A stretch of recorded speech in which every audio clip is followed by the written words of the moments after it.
Hello students. आज हम 8वीं कक्षा का एक इम्पोर्टेंट चैप्टर जंतुओं में जनन के बारे में बात करेंगे। प्यारे बच्चों, आप सभी जानते हैं सभी सजीव अपने जैसी संतान उत्पन्न करते हैं जिसे जनन कहते हैं।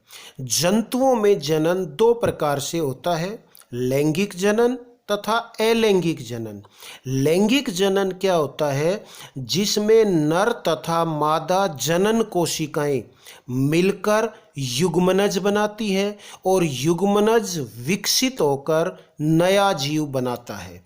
नर तथा मादा जनन कोशिकाओं को हम युग्मक कहते हैं। नर युग्मक तथा मादा युग्मक मिलकर युग्मनज बनाते हैं और युग्मनज विकसित होकर नया जीव बनता है। आइए अब हम नर जनन अंग और मादा जनन अंग के बारे में जानें। नर जनन अंग में एक जोड़ा वृषण, दो शुक्राणु नलिकाएं और एक शिश्न होता है। वृषण नर युग्मक अर्थात शुक्राणु लाखों की संख्या में उत्पन्न करते हैं। मादा जनन अंगों में एक जोड़ी अंडाशय, अंडवाहिनी तथा गर्भाशय होता है। अंडाशय से मादा युग्मक अंडाणु अर्थात डिंब उत्पन्न होते हैं और ये अंडाणु प्रति माह एक उत्पन्न होता है। निषेचन क्या होता है? नर युग्मक अर्थात शुक्राणु तथा मादा युग्मक अर्थात अंडाणु का संलयन निषेचन कहलाता है। इससे युग्मनज का निर्माण होता है। मनुष्य, गाय, कुत्ता, मुर्गी आदि में निषेचन मादा शरीर के अंदर होता है, इसलिए इसे आंतरिक निषेचन कहते हैं। जबकि मेंढक, टोड, मछली आदि में निषेचन मादा शरीर से बाहर होता है, इसलिए इसे बाह्य निषेचन कहते हैं।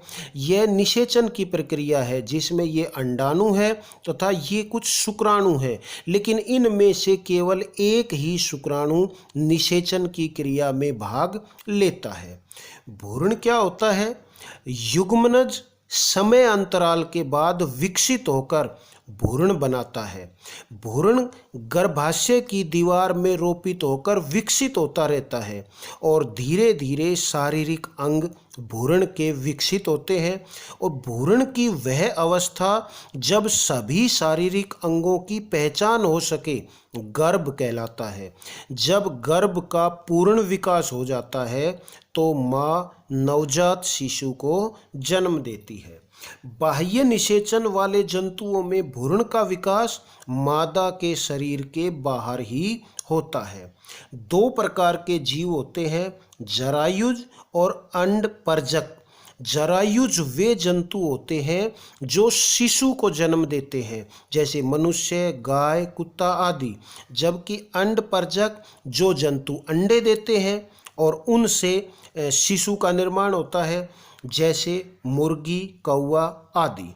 शिशु से वयस्क जन्मजात जन्मे प्राणी या नवजात जन्मे प्राणी या अंडे से निकले प्राणी वृद्धि करके वयस्क जंतु बनाते हैं। जो नवजात प्राणी हैं जो जन्म लेते हैं और अंडे से निकलने वाले प्राणी धीरे धीरे वृद्धि करके वयस्क जंतु का निर्माण करते हैं।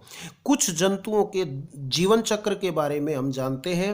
रेशम कीट का जीवन चक्र अंडा से स्टार्ट होता है, अंडा से शुरू होता है, उससे लार्वा या इल्ली बनती है। लार्वा इल्ली विकसित होकर प्यूपा बनाते हैं और प्यूपा से वयस्क जंतु का निर्माण होता है।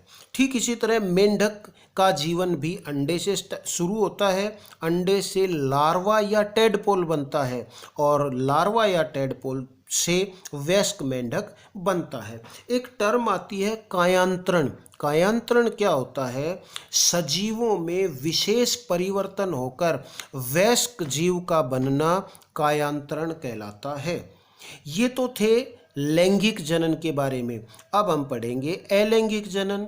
अलैंगिक जनन में नर तथा मादा की आवश्यकता नहीं होती।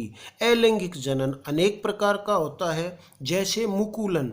मुकुलन में जीव के शरीर से कुछ उभार बनते हैं, उभरी हुई संरचनाएं बनती हैं जो विकसित होकर जीव से अलग हो जाती हैं और अलग होने के बाद नया जीव बनाती हैं, जैसे हाइड्रा। हाइड्रा में अलैंगिक जनन मुकुलन होता है।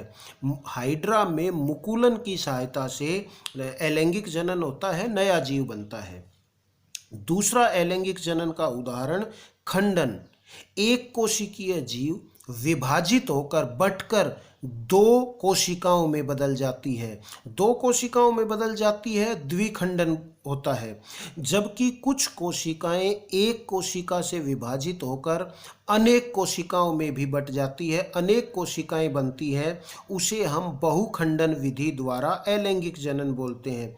अमीबा में द्विखंडन विधि द्वारा जनन होता है। एक टर्म आती है क्लोनिंग। क्लोनिंग क्या होता है?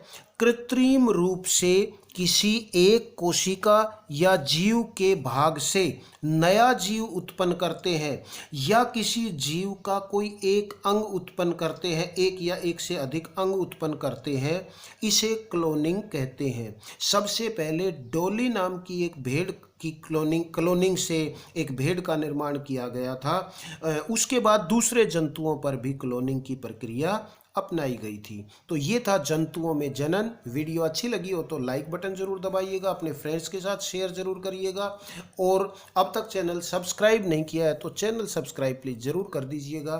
Thank you.